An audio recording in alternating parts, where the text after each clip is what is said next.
He slammed the door so hard the frame shook, leaving me standing in my nightgown on the front porch as snow began to fall harder. "Go to a nursing home, I don't care. I hope you freeze." Those were the last words my son Jacob shouted before turning the deadbolt, trapping me outside at midnight in February in Minnesota. But what he didn't know was that our neighbor, Mrs. Patterson, was watching from her kitchen window, and she had information that would change everything. Where are you watching from today? Drop your location in the comments below and hit that like and subscribe button. You're probably wondering how a 58-year-old former high school principal ended up locked outside her own son's house in the middle of a snowstorm. Well, let me tell you, it wasn't exactly on my retirement bucket list. My name is Margaret Wells, and until 3 hours ago, I thought I was having a nice family dinner with my son Jacob and his wife Stephanie. I'd been living with them for 8 months since my divorce was finalized. 28 years of marriage down the drain when I caught my ex-husband Richard with his secretary in our bed. But that's another story for another day. Today's story starts with me selling my beautiful 4-bedroom colonial to split the assets and moving in with Jacob temporarily while I figured out my next steps. The argument started over something ridiculous, as these things usually do. I'd made a comment about the electric bill being higher than usual, suggesting maybe we could lower the thermostat a degree or two to save money. Innocent enough, right? Wrong. Stephanie immediately snapped that I was being controlling and nitpicky about their household decisions. "I'm just trying to be helpful," I said, keeping my voice level. After 30 years in education, I'd learned how to stay calm during confrontations. Helpful? Stephanie's voice got that sharp edge I'd grown to recognize over the past months. "You've been here 8 months criticizing everything we do. The way we load the dishwasher, how we discipline Emma, how much we spend on groceries. Jacob, my only child, the boy I'd raised to be respectful and kind, just sat there nodding along like a bobblehead. Mom, you have to understand Stephanie's point. This is our house. Our house. The house I'd helped them buy with a $20,000 down payment gift just 3 years ago. The house where I'd been paying a third of the mortgage since moving in, plus buying most of the groceries and handling the household cleaning because Stephanie was too busy with her part-time job at the boutique. I understand completely, I said, standing up to clear the dinner plates. I'll start looking for my own place tomorrow. That's when Jacob exploded. With what money? Mom, you're living here because you can't afford anywhere else. Dad got the better lawyer, remember? The cruelty in his voice stopped me cold. My own son was throwing my financial situation in my face. The financial situation that existed partly because I'd been so generous with them over the years. I have options, I said quietly. Stephanie laughed, an ugly sound. Like what? You're 58, divorced, and worked in public education your whole life. You have no savings, no real job prospects, and no husband to take care of you anymore. I have you. The words came out before I could stop them, and immediately I regretted the vulnerability. Jacob's expression twisted into something I didn't recognize. We never asked you to depend on us, Mom. We were helping you out, but we have our own lives to live. Emma's getting older and needs her own space. Stephanie wants to start her family business from the house. There just isn't room for everyone. So what are you saying? I'm saying maybe it's time to consider other options. There are some really nice assisted living places around here. You'd have your own space, activities with people your own age, meal plans. Assisted living. For a perfectly healthy 58-year-old woman whose only crime was getting divorced and trusting her family. I'm not ready for assisted living, Jacob. Well, you can't stay here forever. That's when I made my mistake. I got angry. Forever? I've been here 8 months and contributed more to this household than your wife does. Stephanie's face went white. Excuse me? You heard me. I pay for a third of everything. Do most of the cleaning, help with Emma's homework, and cook dinner 4 nights a week. What exactly do you contribute besides complaints? And that's when Jacob lost it completely. He started yelling about disrespect and boundaries and how I'd been undermining their marriage since day one. Stephanie was crying dramatically, talking about how I'd made her feel unwelcome in her own home. The whole thing spiraled out of control in about 5 minutes. The next thing I knew, Jacob was grabbing my arm and marching me toward the front door. You need to cool off outside for a few minutes and think about how you want to handle this. Jacob, it's snowing, and I'm in my nightgown. Then maybe you'll think faster. The door slammed, the lock clicked, and there I was, standing on the porch in my thin cotton nightgown and slippers, watching snowflakes land on my bare arms while my son and daughter-in-law went back to their warm house. The temperature was dropping fast, probably already below 20 degrees. My fingers were starting to go numb, and I could feel my feet getting wet through my house slippers. I banged on the door for about 10 minutes, calling Jacob's name, but there was no response. Either they couldn't hear me, or they were ignoring me. I was starting to panic, wondering if I could make it to my car in the garage, when I heard a voice. "Margaret! Oh my goodness, what are you doing out there?" Mrs. Patterson from next door was hurrying across her yard in a heavy coat and boots, her gray hair covered by a knit hat. "I'm having a disagreement with Jacob," I said, trying to keep the humiliation out of my voice. "In a nightgown? In February?" Her voice was incredulous. "Come on, you're coming to my house right now before you get frostbite." I started to protest, but she was already taking my arm and leading me across the snowy yards toward her warm front porch. "Helen, I can't impose on you like this." "Nonsense. My brother's visiting for the week anyway. There's plenty of room." As we reached her door, she paused and looked back at Jacob's house, her expression hardening. "Margaret, there's something you should know about your son's job situation." "What do you mean?" She opened her door and ushered me into the blessed warmth.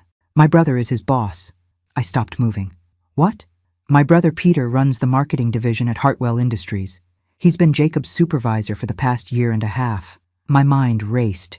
Jacob worked for Hartwell Industries, one of the biggest employers in town. If Mrs. Patterson's brother was his boss, that meant she probably knew things about Jacob's work situation that I didn't. "Helen," I said carefully, "is there something I should know?" She handed me a thick robe from her hall closet and gestured toward her living room sofa. "Honey, sit down. We need to talk." The hot chocolate Helen made was the most beautiful thing I'd seen all evening, and not just because my hands were finally warm enough to hold the mug. I was wrapped in her late husband's terry cloth robe, thick wool socks on my feet, sitting in front of a crackling fireplace while snow continued to fall outside. Meanwhile, my son was probably sleeping soundly in his warm bed, completely unconcerned about whether his mother had frozen to death on his front porch. "Peter's upstairs on a work call, but he'll be down soon," Helen said, settling into the chair across from me. "Margaret, I have to ask you something, and I want you to be honest with me." I nodded, though I wasn't sure I was ready for whatever she was about to tell me. "How much do you know about Jacob's job performance lately?" The question caught me off guard. "I know he's been stressed. He's been working longer hours, seems tired a lot. He mentioned something about a big project that was taking up most of his time." Helen's expression was carefully neutral. "What else has he told you about work?" "Not much. Jacob's never been one to talk about his job in detail. When I ask how his day went, he usually just says it was fine or busy." I paused, studying her face. "Helen, what aren't you telling me?" Before she could answer, heavy footsteps came down the stairs, and a man who was clearly Helen's brother appeared in the doorway. Peter Patterson was probably 60, tall and lean with silver hair and the kind of confident bearing that suggested he was used to being in charge. "You must be Margaret," he said, extending his hand. "I'm Peter. Helen told me what happened tonight. I'm glad she brought you in from the cold. Thank you for letting me stay. I'll find somewhere else to go tomorrow." Peter and Helen exchanged a look that I couldn't interpret. "Margaret," Peter said, sitting down on the edge of the coffee table so he was facing me directly. "I need to tell you something about your son, and I need you to promise me you'll hear me out before you react." My stomach clenched. "Is Jacob in trouble at work?" "Jacob's been on what we call a performance improvement plan for the past 6 months," Peter said gently. "It's essentially a formal warning system. His work quality has declined significantly. He's missed several important deadlines, and there have been complaints from other team members about his attitude." The words hit me like ice water. "What kind of complaints?" "Inappropriate comments during meetings, showing up late, leaving early without permission. Last month, he had a verbal altercation with a coworker that resulted in HR getting involved." I set down my hot chocolate, my hands suddenly shaking again, but not from the cold. "He never mentioned any of this." "There's more," Peter continued. 3 weeks ago, Jacob came to my office asking for what he called a temporary advance on his salary. He said he needed $5,000 to cover some unexpected medical expenses for you. Medical expenses for me? He said you'd been having heart problems and needed surgery, but that your insurance wouldn't cover all the costs. He was very convincing, talked about being worried about his mother's health and wanting to make sure you got the best care. I felt sick. Peter, I haven't had any heart problems. I haven't been to the doctor for anything more serious than a routine checkup in over a year. Helen leaned forward. Margaret, did Jacob ever give you $5,000 for medical expenses? No. God, no. I looked between them, the implications hitting me like a truck. He lied to get money from his boss. Peter nodded grimly. I approved the advance because I believed him. Jacob's always seemed like a decent kid, and helping an employee with a family medical emergency is something our company supports. The money was supposed to be deducted from his paychecks over 6 months. Was supposed to be? He's been pushing back on the deduction schedule, claiming the amount is putting too much financial strain on your household. He asked if he could extend the repayment period to 2 years with a smaller monthly amount. The room was spinning slightly. Jacob had stolen money from his employer by lying about my health, and then tried to negotiate easier repayment terms while literally throwing me out of his house for suggesting we save $20 a month on electricity. Peter, what happens if an employee defaults on a salary advance? His expression was serious. It becomes grounds for immediate termination. Plus, if the amount is substantial enough and was obtained through false pretenses, the company has the right to pursue legal action. How substantial is substantial enough? $5,000 definitely qualifies. I sat back against the sofa cushions, my mind racing. Jacob was in serious trouble at work, had lied to steal money, and was probably going to lose his job soon. No wonder he'd been stressed and irritable. No wonder he'd been talking about money problems and assisted living for me. He was probably panicking about how he was going to support his family without a job. Margaret, Helen said softly, there's something else you should know. I wasn't sure I could handle anything else, but I nodded. Last week, I saw Stephanie at the boutique where she works. She was showing her co-workers pictures of vacation resorts in Hawaii, talking about booking a 2-week trip for March. Hawaii? I stared at her. They're planning a vacation to Hawaii? A very expensive vacation, from what I overheard. She was talking about booking first-class flights and staying at some luxury resort. The hypocrisy was breathtaking. They were planning a Hawaiian vacation while telling me they couldn't afford to let me live with them anymore. While Jacob was stealing money from his employer and lying about my medical bills. Peter cleared his throat. Margaret, I have to ask you something, and I need you to be completely honest with me. Of course. Do you have any documentation that proves you haven't had the medical expenses Jacob claimed you had? Medical records, insurance statements, anything that would show you haven't needed surgery or treatment for heart problems? I thought about it. I have insurance statements from the past year that show I've only used my benefits for routine checkups and prescription refills for my blood pressure medication. Would that be enough? It would be a start. The thing is, if Jacob lied about the medical emergency to obtain that advance, it's not just a personnel matter anymore. It's potentially criminal fraud. The word fraud hung in the air between us. My son, the boy I'd raised to be honest and responsible, had committed fraud against his employer. What are you suggesting? Peter leaned back, considering his words carefully. I'm suggesting that you might have more power in this situation than you realize. Jacob's job depends entirely on my discretion right now. His financial stability, his ability to make mortgage payments, his family's security.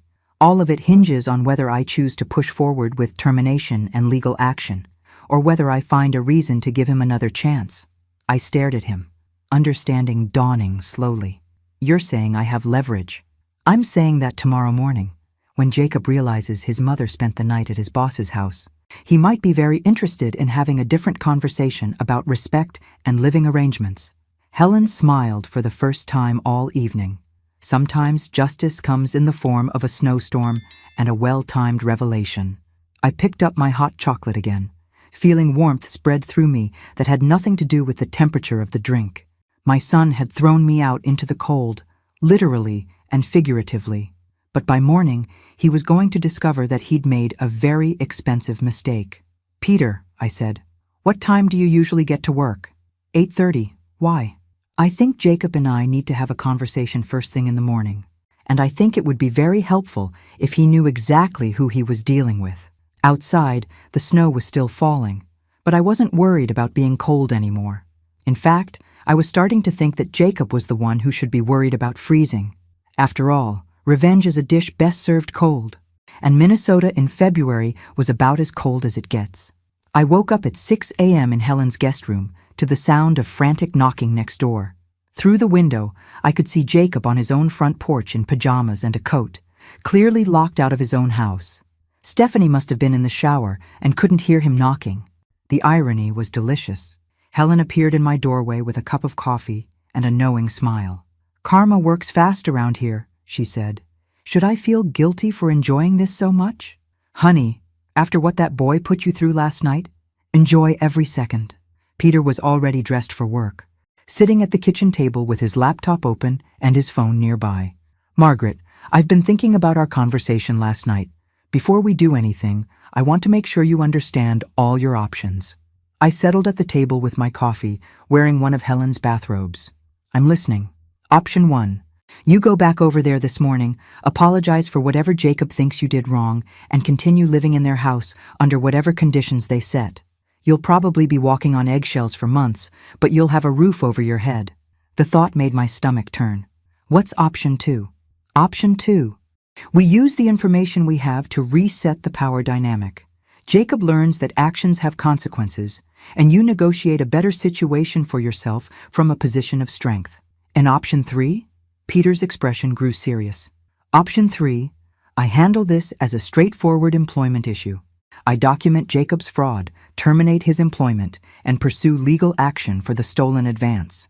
You find your own housing solution, but Jacob faces the full consequences of his choices without any family considerations. I thought about each option while watching Jacob through the window. He'd finally gotten back into his house, probably through the garage. Stephanie was probably lecturing him about getting locked out, just like he'd locked me out. The symmetry was perfect. "What would you do if I were your mother?" I asked Peter. He didn't hesitate. "I'd choose option 2, but I'd be strategic about it." "What do you mean?" Helen sat down at the table with us. "What Peter means is that you don't go over there angry and emotional. You go over there calm, informed, and in control. You let Jacob dig himself deeper before you reveal what you know." Peter nodded. "The key is to let him think he's still in charge while you gather information about their real financial situation. How much money do they actually have? What are their real priorities? How willing are they to sacrifice your well-being for their own convenience?" I was starting to like this plan. So I go back, act contrite, and see what they reveal when they think they have all the power. Exactly. Meanwhile, Peter can investigate the fraud situation at work, and we can figure out exactly how much trouble Jacob is really in, Helen added. My phone buzzed with a text message, Jacob's name on the screen. "Mom, where are you? Your car is still here, but you're not in the house. Did you go for a walk? It's freezing outside." I showed the message to Peter and Helen. Helen snorted. "He locked you out for hours, and now he's worried about you taking a walk in the cold? What should I tell him?" Peter thought for a moment. "Tell him you're fine, and you'll be home soon. Don't mention where you spent the night. Let him wonder." I typed back, "I'm fine. We'll be home in a bit. We'll be? We need to talk." The response came immediately. "Mom, I'm really sorry about last night. I lost my temper and I shouldn't have locked you out. Stephanie and I both feel terrible." Helen raised an eyebrow. "They feel terrible now that they don't know where you are." Another message. "Can we start over? Can we? Maybe we can figure out a better arrangement for everyone." "A better arrangement," I said to myself. "That's interesting phrasing." Peter was typing on his laptop. "Margaret, I'm pulling up Jacob's employment file right now. I want to show you exactly what we're dealing with before you go over there." He turned the laptop screen toward me. Jacob's personnel record showed a steady decline over the past year. His annual review rating had dropped from exceeds expectations to meets expectations to needs improvement. There were multiple written warnings for tardiness, missed deadlines, and what HR delicately called interpersonal conflicts with colleagues. "This is worse than you told me last night," I said. I was trying to be diplomatic. The truth is, Jacob's been on thin ice for months. The The salary advance fraud was just the latest in a series of problems. I scrolled through the documents. There was a complaint from a female coworker about inappropriate comments Jacob had made during a team meeting. Another report about him leaving work early without permission to go to what he claimed was a family emergency, but which turned out to be a golf outing with friends. Peter, how close is he to being fired even without the fraud issue? Very close. I'd already scheduled a meeting with HR for next week to discuss termination. The salary advance situation just accelerated the timeline. My phone buzzed again. Another text from Jacob. Mom, please come home. Stephanie made your favorite breakfast. We really want to work this out. Your favorite breakfast? Helen looked skeptical. I don't have a favorite breakfast that Stephanie knows how to make. She barely knows how to make coffee. Peter closed his laptop. Margaret, when you go over there, I want you to pay attention to a few things. First, listen to how they talk about money. Are they really struggling financially, or are they just prioritizing other expenses? Second, notice how they treat you when they think they need something from you versus how they treated you last night when they thought they had all the control. And third, see if you can find out about this Hawaii vacation. If they're planning expensive trips while claiming they can't afford to let you live with them, that tells you everything you need to know about their priorities. I stood up and went to look out the window at Jacob's house. Their kitchen lights were on, and I could see movement inside. They were probably preparing for the conversation we were about to have, maybe planning their strategy for managing the mother they'd thrown out like trash 12 hours ago. Helen, can I borrow some clothes? I want to look put together when I go over there. Of course. Honey, what's your plan? I'm going to be the sweet, apologetic mother they expect me to be. I'm going to listen to their generous new offer for my living situation. I'm going to ask questions about their financial situation and their future plans. I turned away from the window and smiled at both of them. And I'm going to let them hang themselves with their own rope. Peter grinned. I like your thinking. And Margaret? Yes? My business cards are on the hall table. Take one with you. Don't show it to them, but keep it in your pocket, just in case you need to remind yourself that you're not powerless in this situation. What time is your meeting with Jacob about the salary advance? I haven't scheduled it yet. I was waiting to see how this morning plays out. Perfect. Give me 2 hours to have my conversation with them. Then we'll know exactly how this is going to go. I headed upstairs to get dressed, feeling more confident than I had in months. Jacob and Stephanie thought they'd played their trump card last night when they locked me out. They thought they'd shown me exactly how dependent and powerless I was.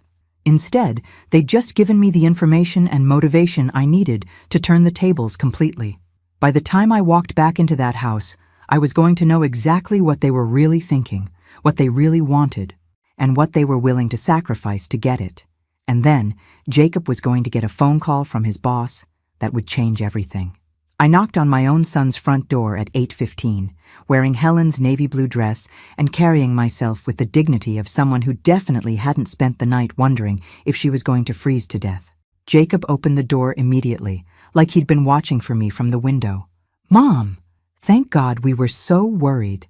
He pulled me into a hug that felt more desperate than affectionate. Where were you? Your car was here, but you were gone all night. I found somewhere warm to stay, I said simply, stepping into the house that had felt like a trap just 12 hours earlier.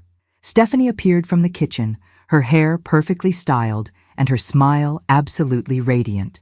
Margaret, we're so glad you're okay. I made pancakes and bacon, your favorite.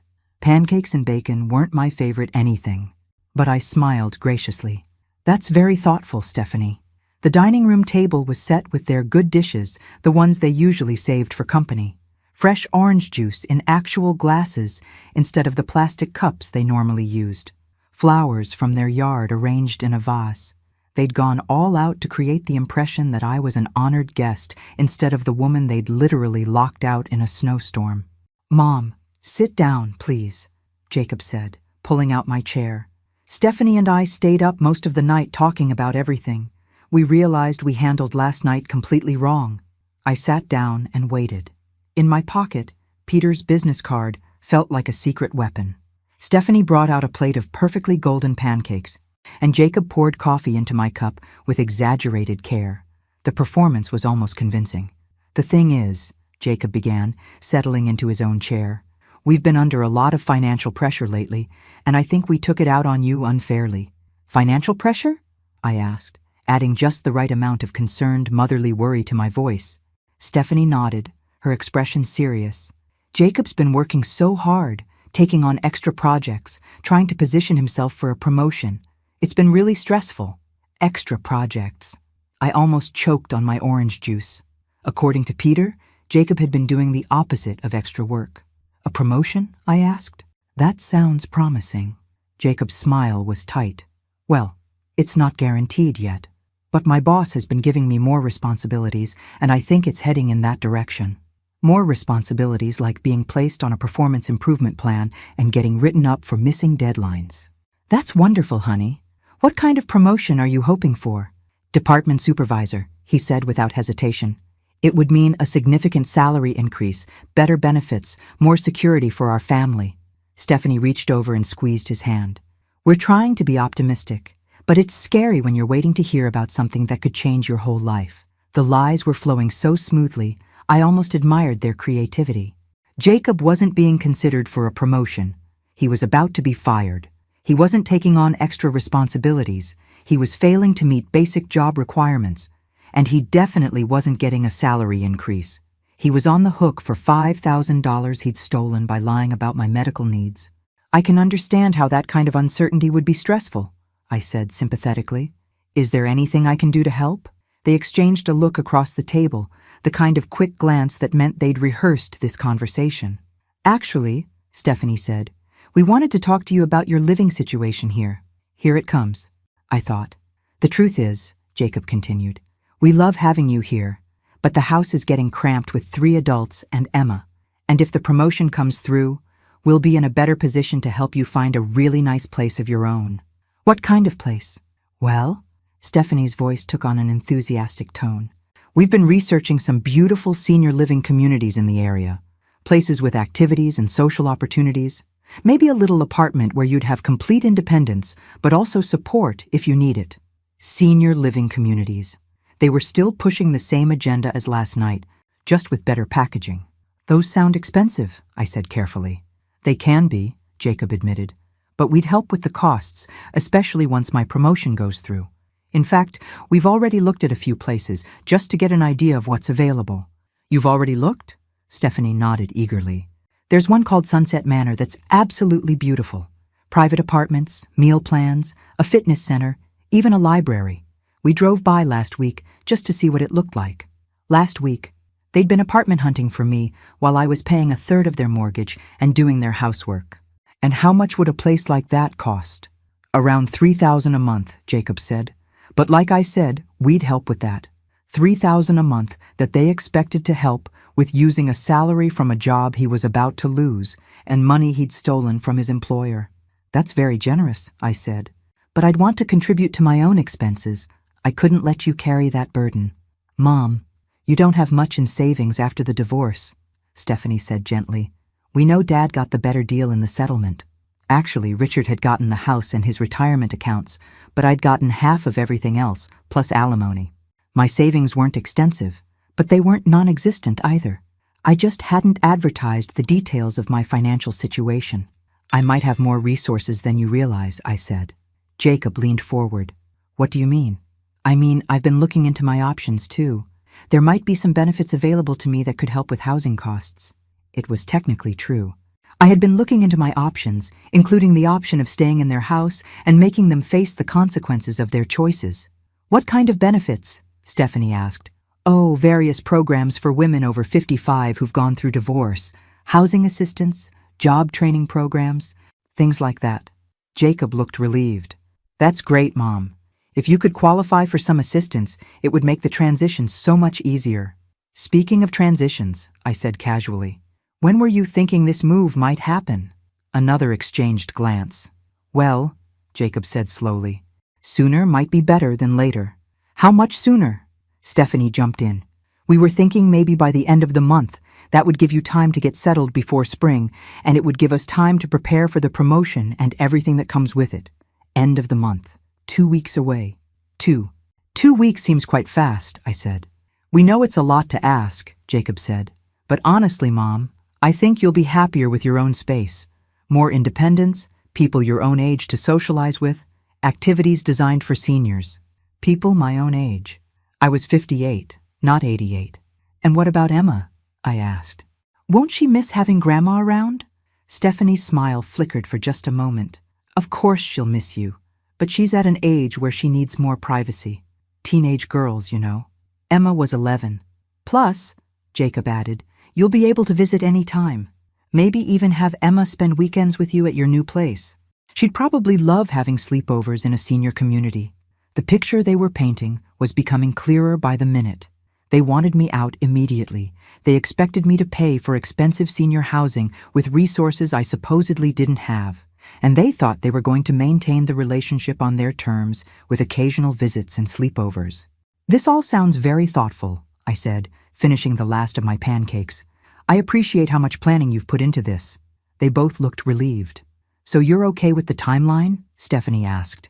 Well, I'll need to make some phone calls today, check on those benefit programs, maybe visit a few of these communities to see what's available. Of course, Jacob said. Take all the time you need. Today, I mean. We know this is a big decision. I looked at my watch. 8:45. Peter would be at his office by now, probably wondering how my conversation was going. Actually, I should start making those calls right away. Time-sensitive applications, you understand. Absolutely, Stephanie said. Use the house phone if you need to make long-distance calls. I stood up from the table, gathering my dignity around me like armor. Thank you both for breakfast and for being so understanding about last night. Jacob stood up too. Mom, we really are sorry about how that went down. We never should have let it escalate like that. You're right, I said. You shouldn't have. I headed toward the living room to get my purse, both of them following me with expressions of hopeful expectation. Oh, one more thing, I said casually, turning back toward them. I hope I didn't worry you too much by not coming home last night. I know you must have been concerned about where I was staying. We were worried, Jacob said. Where did you end up going? I smiled sweetly. I stayed with a neighbor. Lovely people. The husband works downtown in management somewhere. Very successful from what I can tell. I left them to wonder about that while I headed upstairs to gather my thoughts and make some phone calls. Phase 1 of my plan was complete. I now knew exactly how desperate they were to get rid of me, exactly how willing they were to lie about their financial situation, and exactly how little they valued my contributions to their household. Phase 2 was going to be much more interesting. I pulled Peter's business card out of my pocket and reached for my phone. Peter answered on the first ring. How did it go? Even better than we hoped, I said quietly, closing the guest room door behind me. They want me out by the end of the month. They've already been looking at senior living facilities for me, and Jacob just told me he's being considered for a promotion to department supervisor. A promotion? Peter's laugh was sharp. Margaret, I'm looking at a termination letter I drafted yesterday. Jacob's performance review is scheduled for this afternoon, and it's not going to be a pleasant conversation. They also mentioned that Jacob's been taking on extra projects and more responsibilities. The only extra responsibility Jacob has right now is explaining to HR why he lied about your medical expenses to steal $5,000 from the company. I looked out the guest room window at my car in Jacob's driveway. Peter, they're planning something. This isn't just about wanting me out of the house. They've clearly been working on this plan for weeks. What makes you say that? They've already researched senior living places. They have specific timelines, and they're way too prepared with answers about finances and benefits. Plus, Stephanie mentioned seeing brochures and visiting facilities. You don't do that level of research overnight. Peter was quiet for a moment. Margaret, what did they say about money? Are they offering to help pay for this senior living arrangement? They said they'd help with the $3,000 monthly cost once Jacob gets his promotion. But they also seemed very interested in what resources I might have available. Resources? I mentioned that I might have access to some benefits and assistance programs, and they both got very attentive very quickly. Margaret, I want you to try something. Tell them you've been approved for some kind of housing assistance, but you need documentation of your current living expenses to complete the application. What kind of documentation? Mortgage payments? Utility bills? Food costs? Tell them you need to show exactly how much you're currently contributing to household expenses. I understood immediately. You want to see if they'll admit how much money I've been giving them. Exactly. If they're claiming financial hardship while taking substantial contributions from you, that's relevant to Jacob's employment situation. How is it relevant? Peter's voice got more serious. Because if Jacob is receiving significant financial support from family members while claiming he needs salary advances for medical emergencies, that suggests a pattern of financial dishonesty that goes beyond just one fraudulent request. I hadn't thought about it that way, but it made sense. Jacob had been taking money from me every month while crying poverty to his boss. There's something else, I said. I think they might be planning a vacation. Helen mentioned overhearing Stephanie talk about Hawaii. When?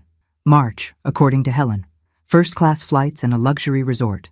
Peter was quiet for a long moment. Margaret, a vacation like that would cost at least $10,000.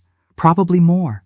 $10,000 while they're asking you for advances and telling me they can't afford to let me live here. I think we need to accelerate our timeline, Peter said. Can you find out more about this vacation? Dates? Costs? How they're planning to pay for it? I can try. What about Jacob's work situation? I'm moving his review to 11 o'clock this morning. I want to confront him about the salary advance before he has time to prepare any more lies. I looked at my watch. 9:15. So in less than 2 hours. Jacob is going to find out that his boss knows he committed fraud.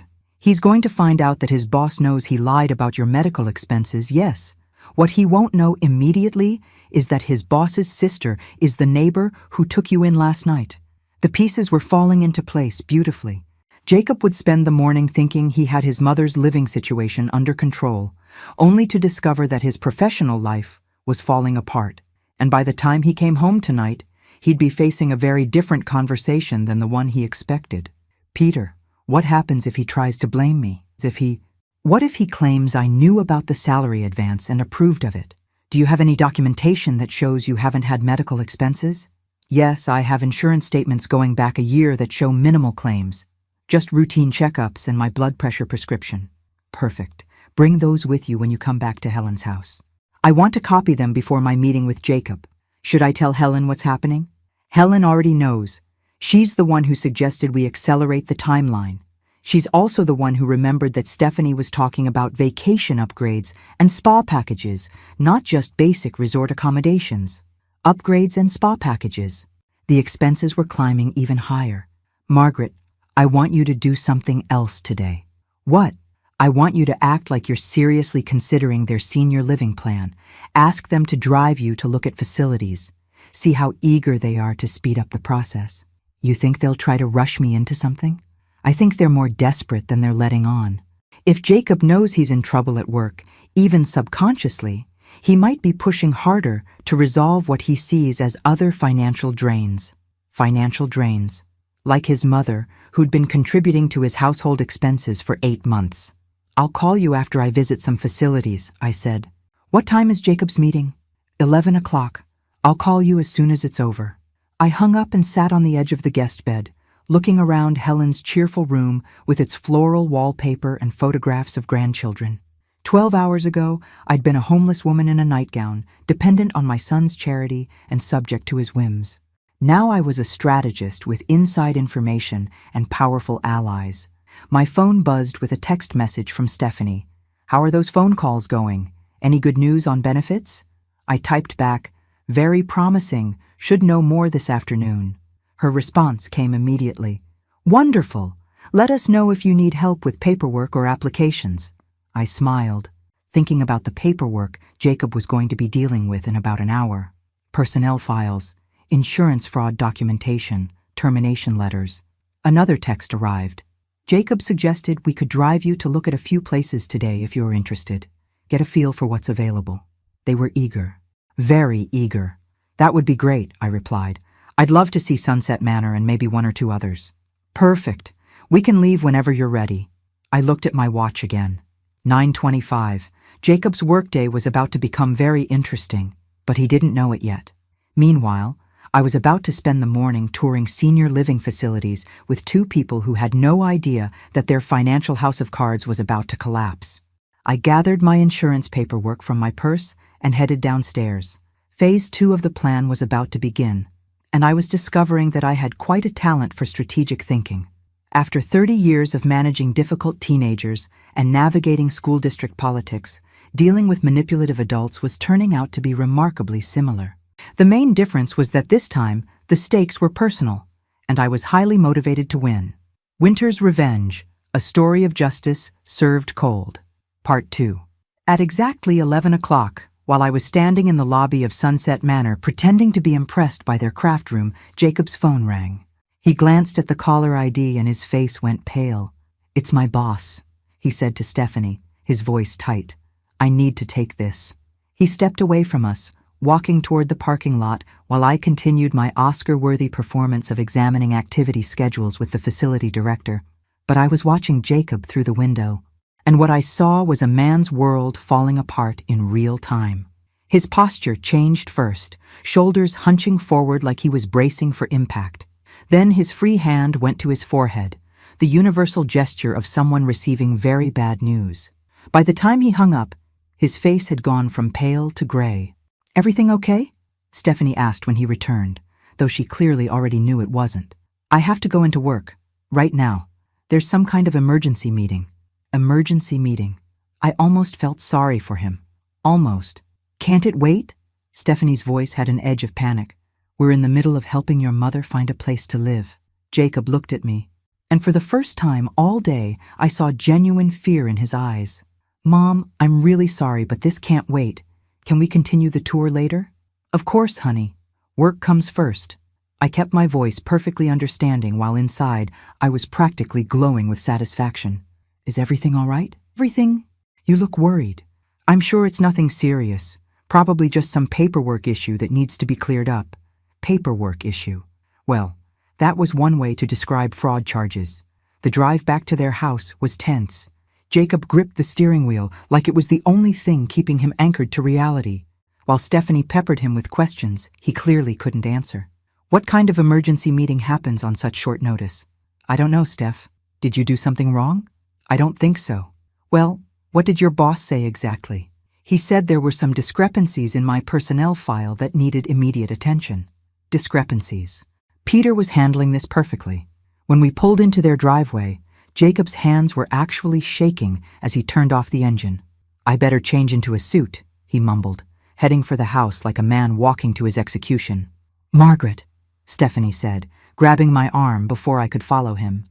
"What did you think of Sunset Manor?" Her desperation was almost palpable. Even with Jacob clearly in crisis, she was still focused on getting me out of their house. "It was lovely," I said. "Very clean, good security, nice amenities." "So you'd be interested in applying?" "I think so, though I'd want to see a few more places before making a decision." Stephanie's smile was strained. "Of course. We want you to find the perfect fit." Inside the house, we could hear Jacob upstairs, opening and closing drawers frantically, probably looking for his best tie.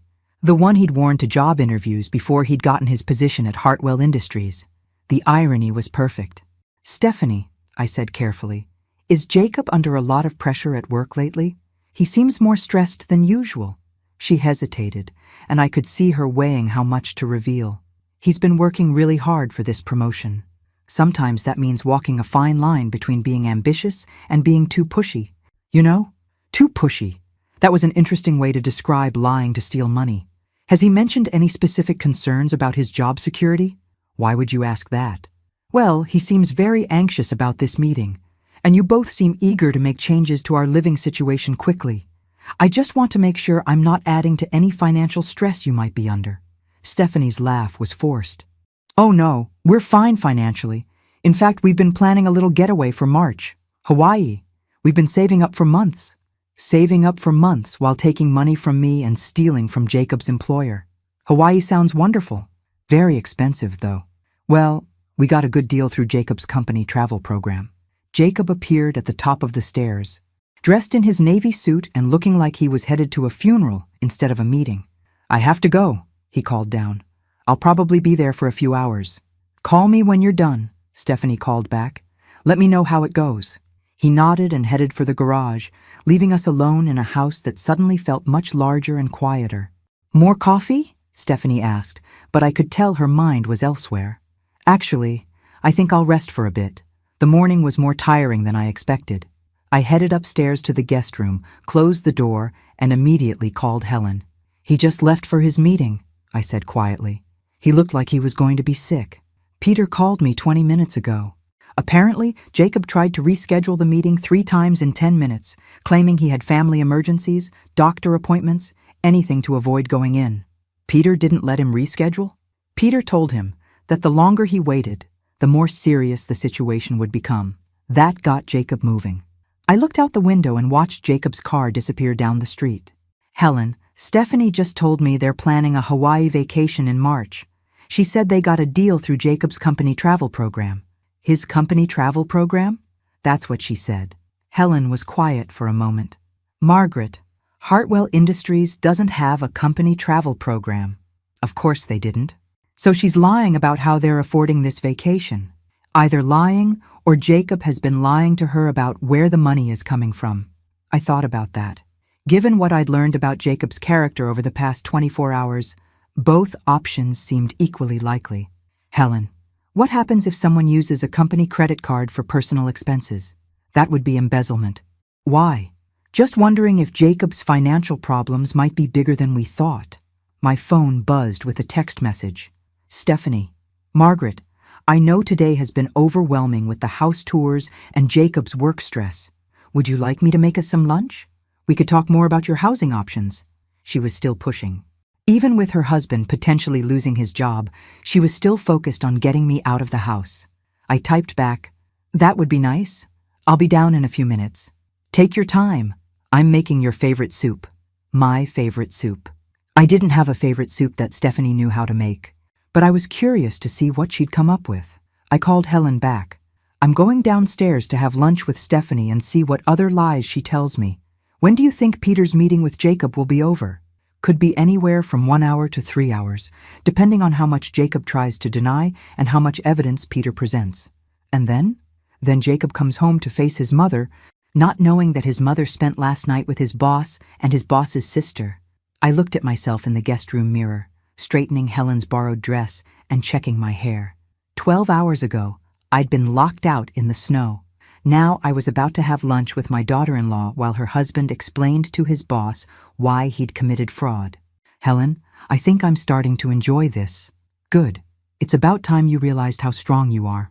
I headed downstairs to discover what creative story Stephanie would tell me next, and to continue my performance as the grateful, dependent mother who didn't know that her whole world was about to change. Because Jacob's world was definitely about to change, and Stephanie was going to discover that their financial house of cards was built on much shakier ground than they'd realized. But first, I was going to find out exactly how deep their deception really went. The soup turned out to be Campbell's tomato from a can, which Stephanie served with a flourish like she'd been simmering it all morning. "Your favorite," she announced, though I'd never expressed any particular fondness for tomato soup. But I smiled and thanked her, playing my role perfectly. "Stephanie, can I ask you something?" "Of course." She settled across from me at the kitchen table with her own bowl. "How long have you and Jacob been planning this Hawaii trip?" She brightened immediately. "Oh, months. It's going to be our second honeymoon. We haven't had a real vacation since Emma was born." "It must be expensive, especially with the promotion still up in the air." "Well, we've been saving, and like I said, Jacob got a great deal through work. Plus, we figured if the promotion comes through, we'll be in a much better financial position anyway." I nodded thoughtfully. "It's smart to plan ahead, and I suppose with me moving to assisted living, you'll have more flexibility in your budget." Something flickered across her face. "What do you mean?" "Well, you won't have the extra grocery costs, utility usage, that kind of thing. It probably adds up." Stephanie stirred her soup without eating it. "I suppose it does. How much would you say my living here costs you per month? Just roughly?" She was quiet for a long moment. "Margaret, you contribute to expenses. We're not carrying you financially." "I know, but I'm sure there are additional costs I don't think about. Food, heating, water usage. I'd hate to think I've been a burden without realizing it." "You're not a burden." But she still hadn't answered my question about costs.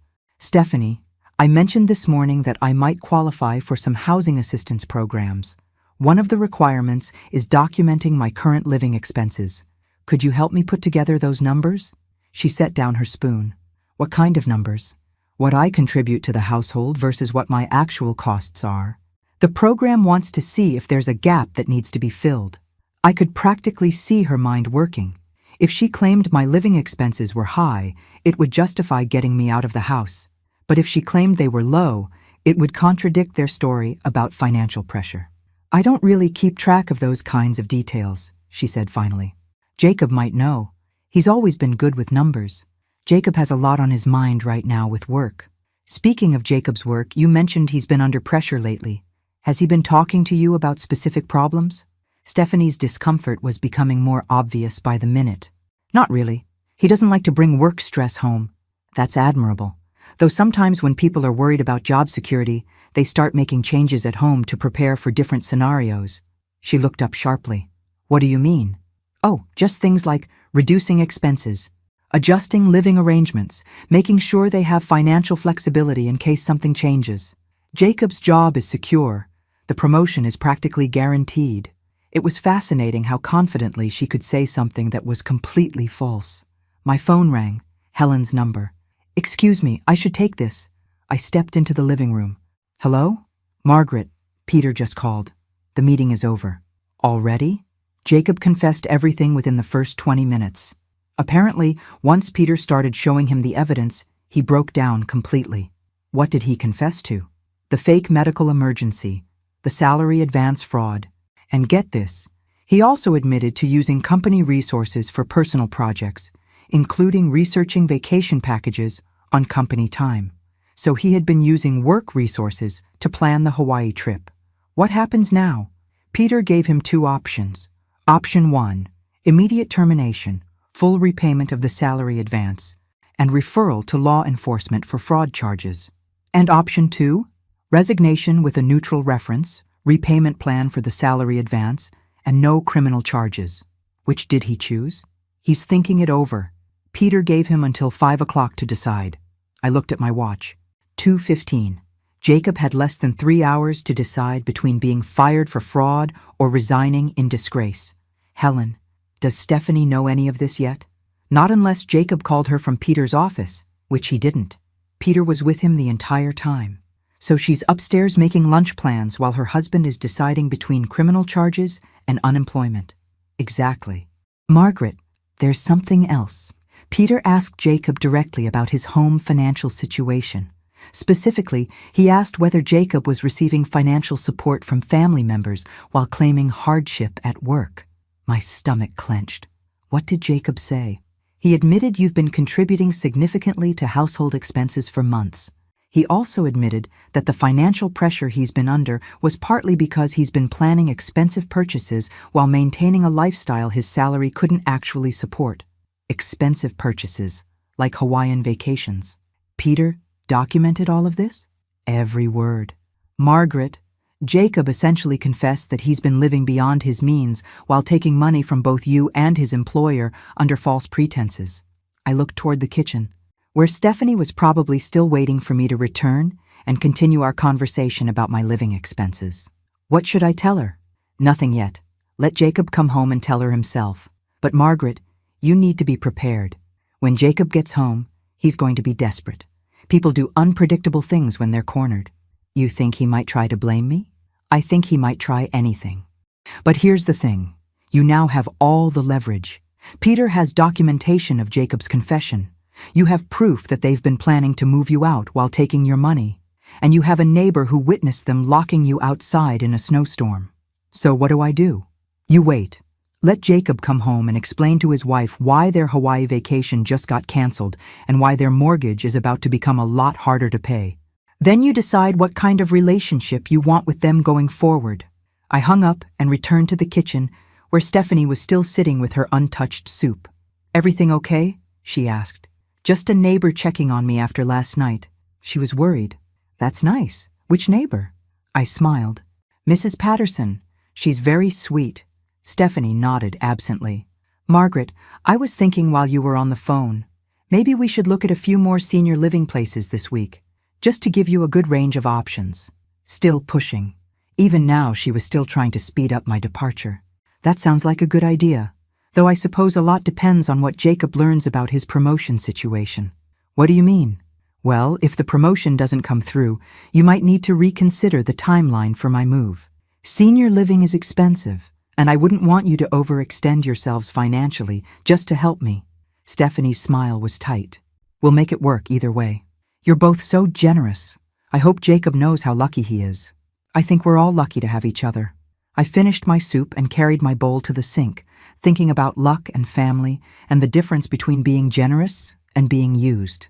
In about 3 hours, Jacob was going to walk through that front door with news that would change everything, and Stephanie was going to discover that all her careful planning for my departure had been based on circumstances that no longer existed. But first, I was going to enjoy watching her continue to plan for a future that was never going to happen.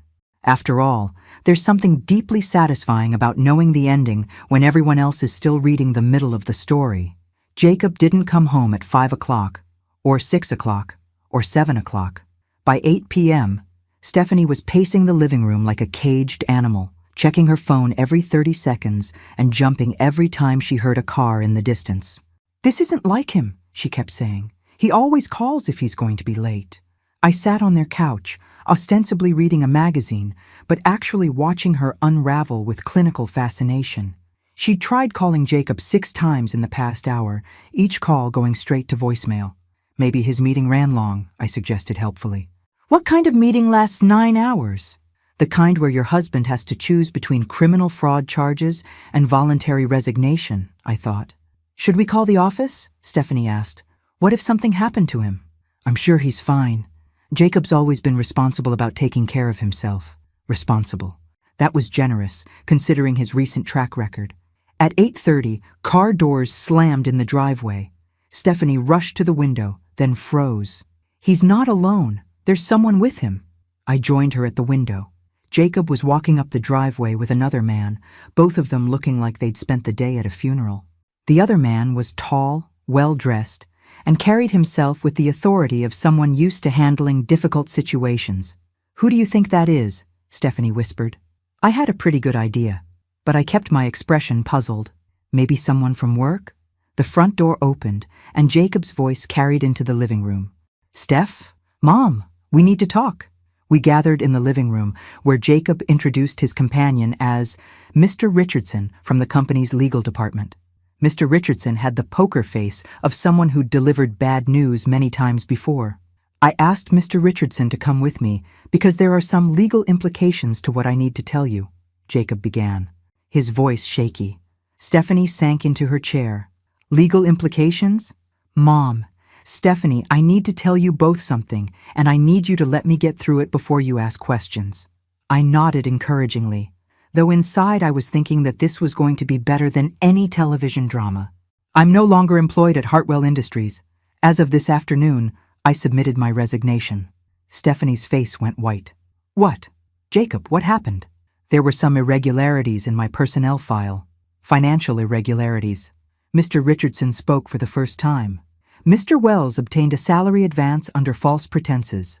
Specifically, he claimed the advance was needed for emergency medical expenses for his mother." All eyes turned to me. I arranged my expression into confusion and concern. "Medical expenses? Jacob, what medical expenses?" Jacob couldn't meet my eyes. "I told them you needed heart surgery and that insurance wouldn't cover all the costs." "Heart surgery?" My voice rose perfectly. "Jacob, I haven't needed any surgery. I don't have heart problems." "I know, Mom. I know." I lied. Stephanie was staring at him like she'd never seen him before. "You lied to steal money from your employer?" "It wasn't stealing exactly. I was planning to pay it back." Mr. Richardson cleared his throat. The advance was for $5,000. Mr. Wells has made no payments toward repayment in the 6 weeks since he received the funds. $5,000 that they didn't have while planning Hawaiian vacations and trying to get me to move to expensive senior housing. "Jacob," I said quietly, "where did that money go? Living expenses, bills, the mortgage payment last month when I came up short?" Stephanie was doing the math in her head, and I could see the moment she realized the implications. "The Hawaii trip," she whispered. "We can cancel that," Jacob said quickly. "I already started looking into the cancellation policies." "The deposits are non-refundable," Stephanie said. We put down $3,000 just last week. Mr. Richardson made a note on his legal pad. Mr. Wells, as we discussed this afternoon, you have 30 days to begin repayment of the advance. The company has agreed not to pursue criminal charges, provided you meet the payment schedule. What if he can't make the payments? Stephanie asked. Then the matter will be referred to law enforcement for prosecution.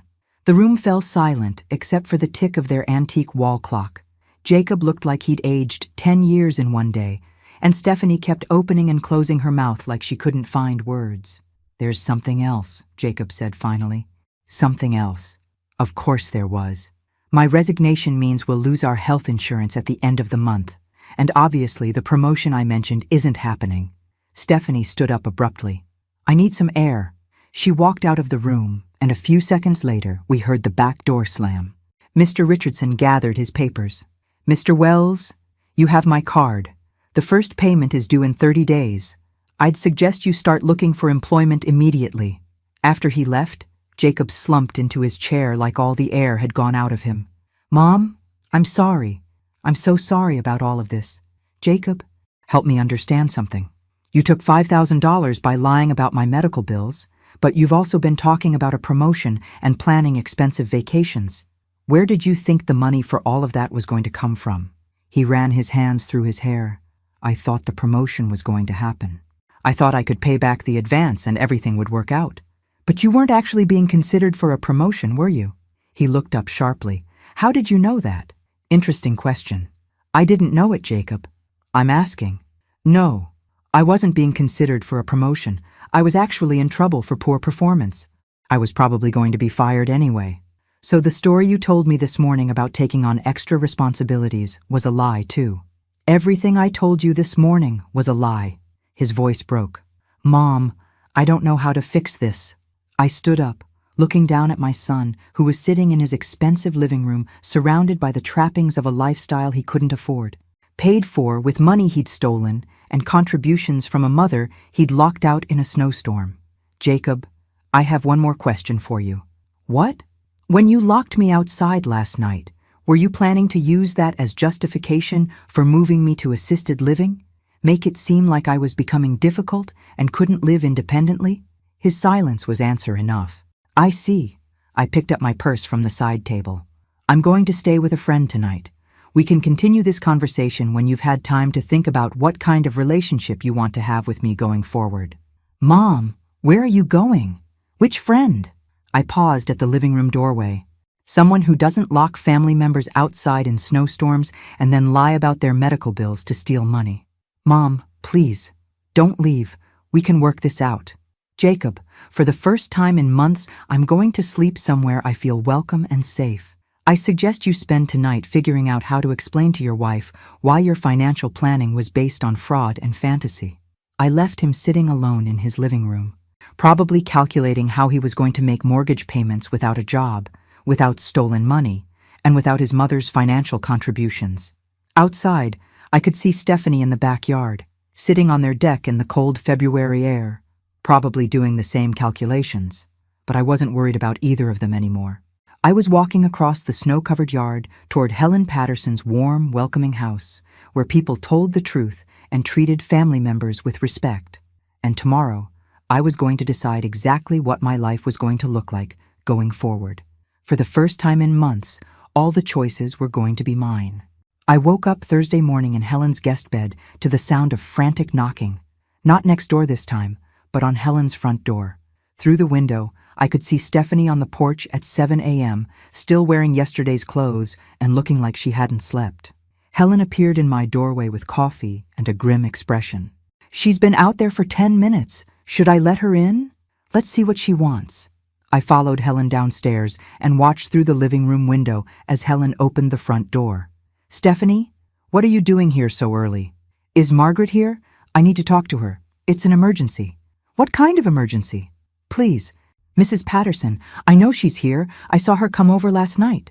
Helen stepped aside to let Stephanie in, and I appeared at the top of the stairs in Helen's robe, looking like I'd just woken up. Stephanie, what's wrong? She looked up at me with red-rimmed eyes and desperation written across her face. Margaret, we need to talk. Privately. I came downstairs slowly, letting her wait. Helen, would you mind giving us a few minutes? I'll be in the kitchen if you need anything, Helen said, but her tone suggested she'd be listening to every word. Stephanie and I sat in Helen's living room, and I waited for her to begin. Margaret, I had no idea about any of what Jacob told us yesterday. I swear to you, I had no idea he lied to his boss or took that money. I believe you. You do? Jacob's been lying to both of us apparently, though in different ways. Stephanie wiped her eyes with the back of her hand. I don't know what we're going to do. He doesn't have a job. We owe $5,000 we don't have, and our mortgage payment is due next week. I nodded sympathetically. That does sound like a difficult situation. The thing is, she continued, and I could tell she was building up to something. We were hoping you might be able to help us figure out a solution. Here it comes. What kind of solution? Well, you mentioned yesterday that you might qualify for assistance programs. If you could get approved for housing assistance, and if we could work out some kind of arrangement where you stayed here a little longer, maybe we could all help each other through this rough patch. Fascinating. When they thought Jacob had a secure job and a promotion coming, they wanted me out immediately. Now that they were facing financial disaster, they wanted me to stay and continue contributing to their expenses. Stephanie, yesterday you were eager to have me move to senior living by the end of the month. What's changed? She had the grace to look ashamed. I realize now that we were being unrealistic about the timeline. And honestly, we were probably being unfair about the whole situation. Unfair how? We should have been more grateful for your help with expenses. Instead of treating your contributions like they were temporary, we should have recognized that you were helping us maintain a lifestyle we couldn't actually afford. Finally, some honesty. So you're saying you need my financial help to keep the house? I'm saying we need time to figure out how to restructure everything. Jacob needs to find a new job. We need to pay back that money. And we need to cancel the vacation. Have you started looking into canceling the vacation? Stephanie's face crumpled. The deposits are non-refundable. $3,000 down the drain, plus we'll owe cancellation fees for the rest. How much will the cancellation fees be? Probably another $2,000. So they'd lost $5,000 on a vacation they'd planned while taking money from me and stolen from Jacob's employer. Stephanie, can I ask you something honestly? Of course. How long have you known that Jacob was having problems at work? She was quiet for a long moment. I suspected something was wrong for a couple months. He was stressed, secretive about phone calls, staying late but not getting any overtime pay. But when I asked him about it, he said he was working hard for the promotion. And you believed him? I wanted to believe him. Margaret, the truth is, we've been living beyond our means for over a year. The house payment, Emma's private school, my car payment, the credit cards. We needed Jacob's income to increase, not decrease. So when he told you about the promotion, you started planning based on money you didn't have yet. Yes. And when you moved in and started helping with expenses, it felt like breathing room. We should have been honest about how much we needed that help, instead of making you feel like you were imposing. I looked around Helen's comfortable living room, thinking about the difference between being needed and being valued. Stephanie, what exactly are you asking me to do? I'm asking if you'd consider staying with us while we work through this crisis. And I'm asking if you'd be willing to help us restructure our finances so we can all live together more sustainably. What would that look like? We'd need to know exactly what resources you have available. Income, savings, whatever assistance programs you might qualify for. Then we could create a budget that works for everyone. She wanted access to my complete financial information so they could plan around it.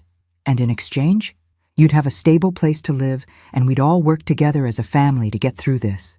I stood up and walked to Helen's window, looking across at the house where I'd been locked outside just 2 days ago. Stephanie followed me.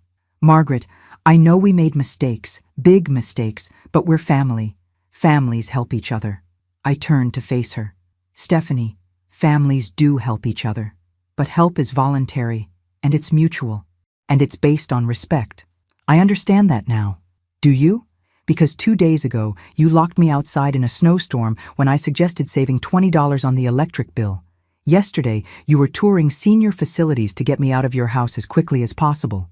Today, you want me to stay and share my financial information so you can plan your budget around my contributions. Stephanie's face flushed. I know how it sounds. How does it sound? Like we only want you when we need your money. That's exactly how it sounds, because that's exactly what it is. She started crying then, big ugly sobs that shook her whole body. Margaret, I don't know what else to do. We're going to lose everything.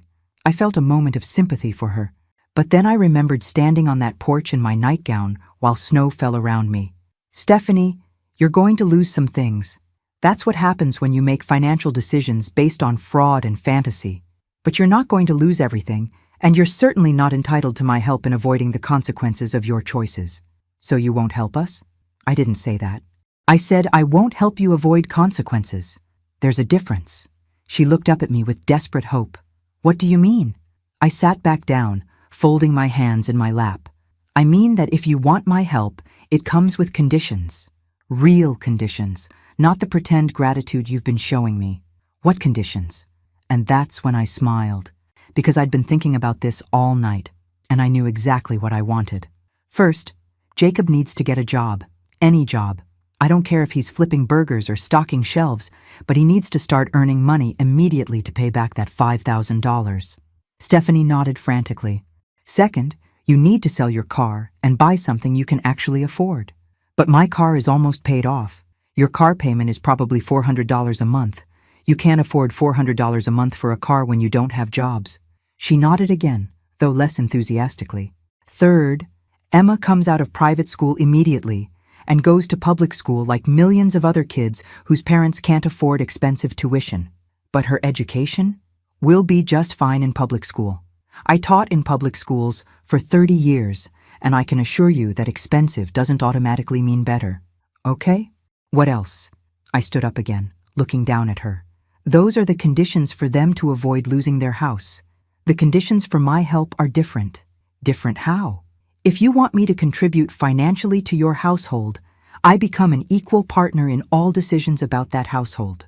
Budget decisions, vacation planning, major purchases, guest policies, everything gets discussed with me first. That seems fair. And Jacob goes to therapy, real therapy, with a licensed counselor, to figure out why he thinks lying and stealing are acceptable ways to solve problems. Stephanie was quiet for a moment. And if we agree to all of this, then I'll consider staying and helping you rebuild your finances responsibly. But Stephanie, yes? If anyone in that house ever treats me with disrespect again, if anyone locks me out or talks to me like I'm a burden, I'll be gone that same day, and I'll take my financial contributions with me. She stared at me like she was seeing me clearly for the first time. Margaret, I had no idea you were this strong. Neither did I said, until you gave me reason to find out. 6 months later, I stood in my new kitchen making coffee and watching through the window as Jacob left for his job at the hardware store. It wasn't the prestigious position he'd imagined for himself, but it was honest work that paid enough to cover his share of the household expenses and make payments on his debt to Hartwell Industries. The kitchen was smaller than the one in Jacob and Stephanie's house, but it was mine.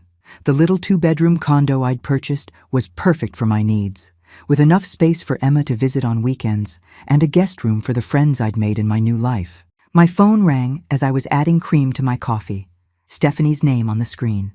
Good morning, I answered. Hi, Margaret. I just wanted to call and thank you again for everything you did yesterday. Yesterday had been Emma's first science fair at her new public school, and I'd helped her put together a project about weather patterns. She'd won second place and been absolutely thrilled. Emma did all the work. I just helped her organize her thoughts. Still, she was so excited to have you there. We all were. Things had been different since that morning in Helen's living room 6 months ago. Not perfect, but different. Jacob had followed through on every condition I'd set. He'd gotten the hardware store job within 2 weeks, started therapy sessions, and hadn't missed a single payment to Hartwell Industries.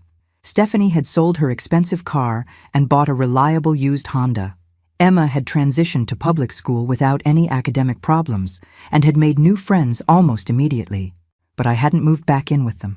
Instead, I'd used the money I'd saved during my months with them, plus the equity from my divorce settlement that I'd been carefully managing, to buy my own place.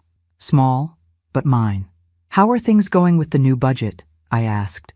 Better than expected, actually. It turns out, we can live on a lot less than we thought we could. Who knew? There was humor in her voice now, something that had been missing during those months when they'd been living beyond their means and lying to themselves about their finances. And Jacob? He seems happier, believe it or not. Less stressed. I think all that lying and scheming was eating at him more than he wanted to admit. Jacob had surprised everyone, including himself, by being good at retail work. He was patient with customers, knowledgeable about home improvement projects, and had already been promoted to assistant manager. What about the vacation plans? Stephanie laughed. We're planning a weekend camping trip for Labor Day. Emma's more excited about roasting marshmallows than she ever was about Hawaii. Sometimes the simple pleasures are the best ones. Margaret, can I ask you something? Of course. Do you ever regret not staying with us? I mean, I know we gave you every reason to leave, but do you ever think about what it might have been like if we'd all lived together respectfully from the beginning? I looked around my sunny little kitchen, thinking about the book club I'd joined, the volunteer work I'd started at the literacy center, the independence I'd rediscovered. Stephanie, I think everything worked out exactly as it was supposed to. Even the night Jacob locked you out? Especially that night. If that hadn't happened, I never would have discovered how strong I could be on my own.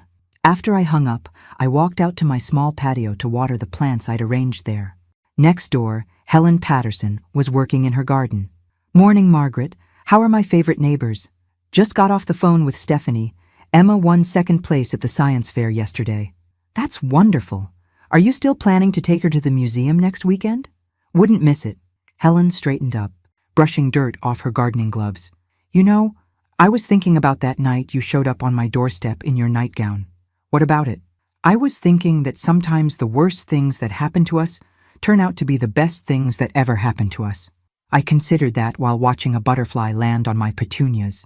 Helen, do you think I would have found the courage to change my life if Jacob hadn't forced the issue? I think you would have found it eventually, but maybe it would have taken longer. Maybe. My phone buzzed with a text message. Emma.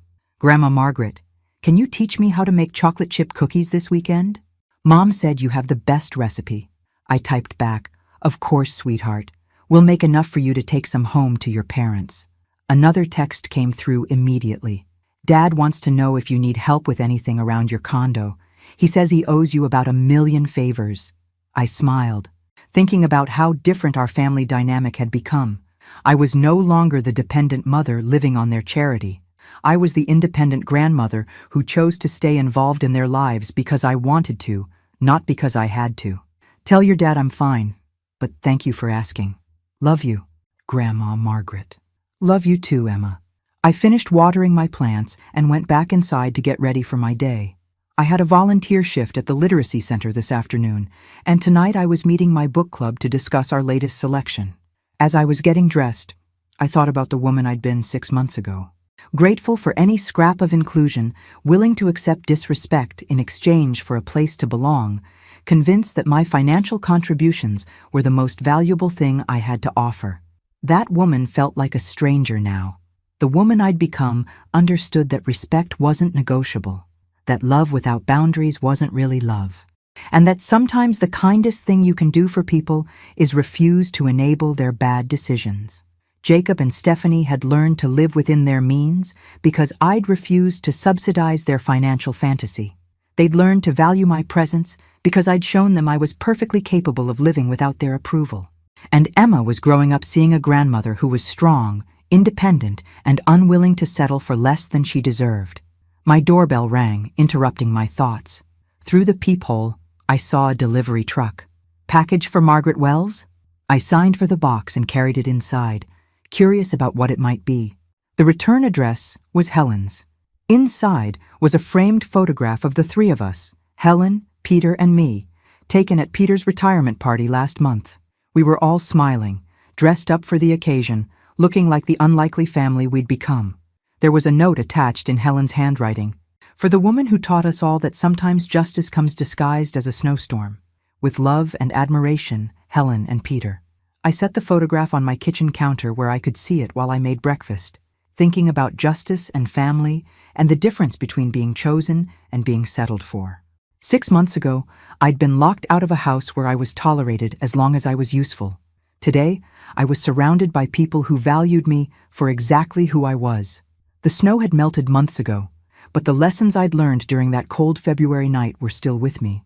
Sometimes you have to be willing to stand alone in the cold before you can find your way to real warmth. And sometimes the best revenge isn't revenge at all. It's building a life so good that you're grateful to the people who forced you to find your own strength. I made myself a proper breakfast, something I'd never bothered with when I was focused on taking care of everyone else first. Then I sat at my own table, in my own kitchen, in my own home, and planned my day exactly the way I wanted it to be. At 58, I'd learned that independence isn't about not needing anyone. It's about knowing that you'll be fine either way, and choosing your relationships from a place of strength rather than fear. And that knowledge was worth every minute I'd spent shivering on that snowy porch, waiting for someone to save me before I realized I could save myself. Thanks for listening. Don't forget to subscribe and feel free to share your story in the comments. Your voice matters.